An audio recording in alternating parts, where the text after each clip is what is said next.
Pero nasa linya na natin si Commodore J. Tariela, spokesperson for the West Philippine Sea ng Philippine Coast Guard. Commodore, magandang umaga, si Joel Sueng. Good morning po. Hello Sir Joel, Ma'am Weng, magandang umaga po sa inyo at sa inyo po mga taga-subaybay. Commodore, wala nang nangyari, maliban doon sa pangyayari nung Miyerkules ng umaga, meron bang bagong nangyari sa karagatang sakop po natin? So far naman Sir Joel, wala no. Ang ini-expect lang natin na maaaring magkaroon uli ng tension. Ito nga yung inaabangan atin ito convoy, no? Yung concert nila na gagawin nila sa Pag-asa.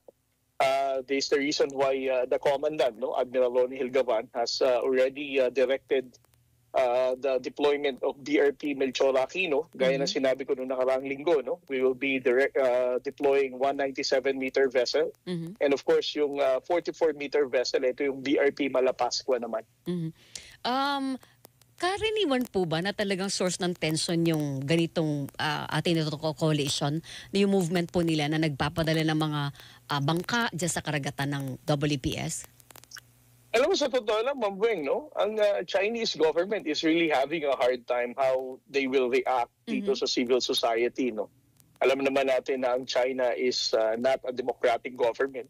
And the only way that they can really respond sa civil society sa bansa nila ay sa pamamagitan ng military action.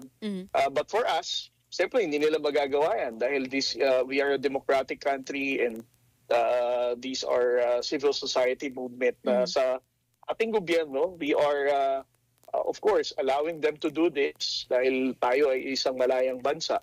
But for the Chinese government, it's a challenge for them. Una sa lahat, siyempre kapag nagbigay sila ng dahas, no, ng mataas na agresyon sa pag-counter dito, they will be criticized internationally, no, ng iba't ibang bansa. Dahil ito ay mga civilian and yet mataas ang naging responding agresyon ng China. Kung ito naman ay magiging successful, on the other hand, ang problema naman nila, of course, they will be criticized by their own people, especially yung mga domestic audience ng gobyerno nila, no, na sasabihin ng civil society.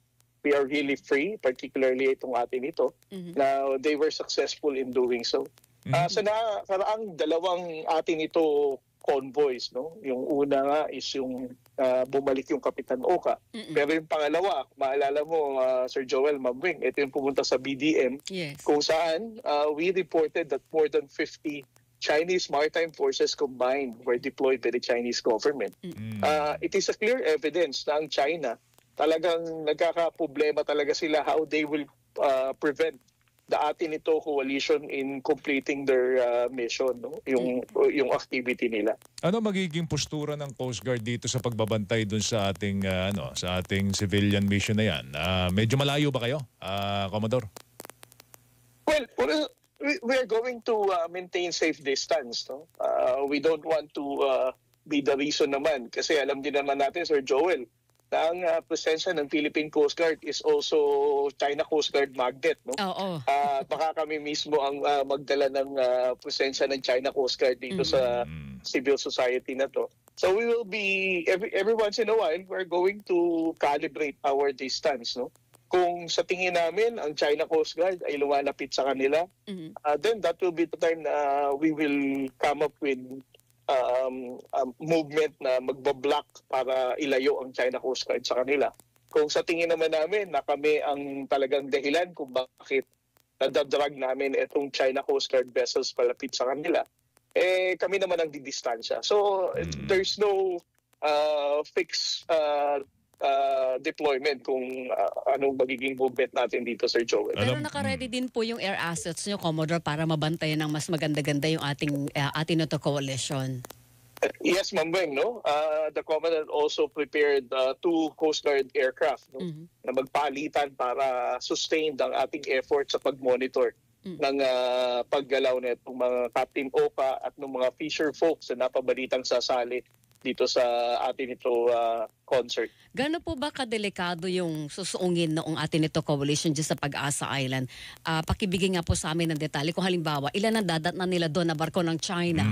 Mapamilisya man yan o Chinese Coast Guard? Well, as of this time, Ma'am Weng, no, hindi pa natin talaga ma-estimate, no? Kasi wala pang masyad, kumbaga ang bilang ng barko ngayon na nasa Pag-asa or nasa vicinity na malapit sa Pag-asa is not yet final deployment ng China Coast Guard. Opo, pero meron presence doon ngayon.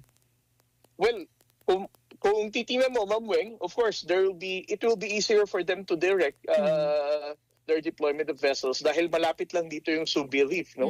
Kung saan merong naval base ang Chinese government. So in just a matter of within an hour, they can deploy as many as they like. So hindi pa natin ma-estimate talaga kung how will the Chinese government react dito.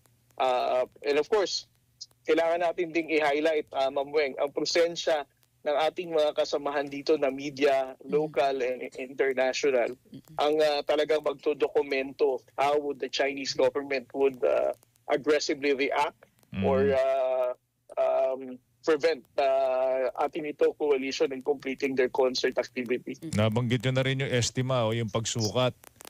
Sabi ng Coast Guard, ito yung unang pagkakataon na giniliran tayo, tinubig tayo dyan sa Sandy Cay area na yan, sa may Pag-asa Island.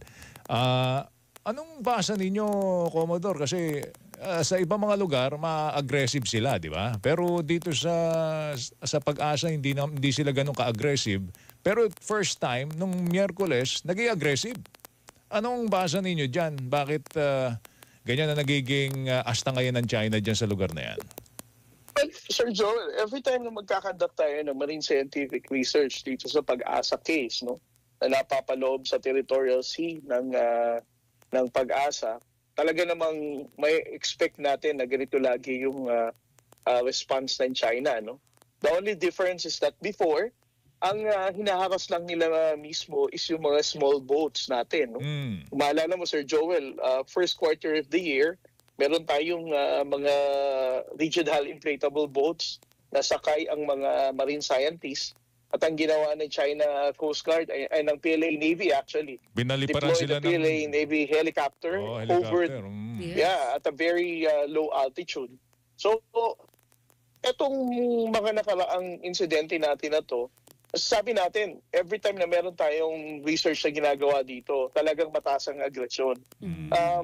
Pero itong nakaraang linggong pag-side swipe ng ating barko na BFAR, this is the first time. And the water cannon, the use of water cannon is also the first time. Okay, o sige. Abangan namin yung mga development. In the meantime, Commodore, mag-ingat kayo ha. Sir, thank you.